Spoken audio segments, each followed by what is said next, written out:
I read a lot of literature on veterans and PTSD, and you can do all that surfacey stuff and watch movies and stuff, and you're getting, again, it's like, it's surfacey. You're getting someone else's portrayal, but the real work was actually when I was in Oregon, and before we filmed, the filmmaker producer, they put me with this organization called Lacey House, and I was able to spend a day with actual veterans and kind of live with them for the day, and that's where I learned the most.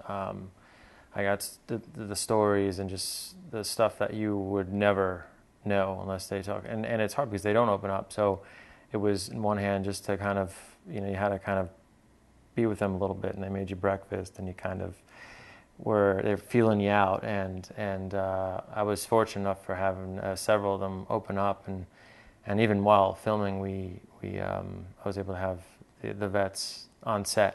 I'm so grateful, because that was one of the scariest things for me. Was I wanted to make sure that that I did them justice, and it was authentic, and I was very, very vocal with them, and they were very, very responsive, and they helped me every step of the way with becoming this Marine, because I've never served in the military. So it was important for me.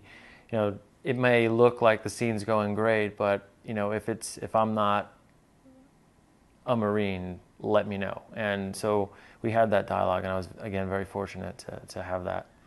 I'm Fray, a consumer. I'm a producer and state. How's that leg of yours doing? Good, as long as I got my meds. You doing okay? Sleeping? A couple nights a week. I still have my nights, and that was 30 years ago. During the festival run, one comes up, mine in Brooklyn. We had a veteran. He was there, and he was a psychologist with vets. So I was very.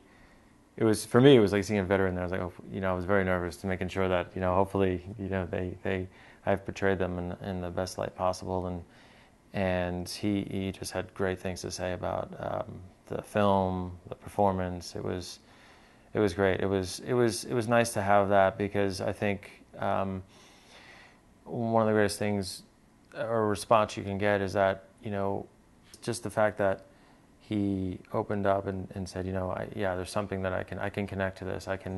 Which was huge for me as an actor.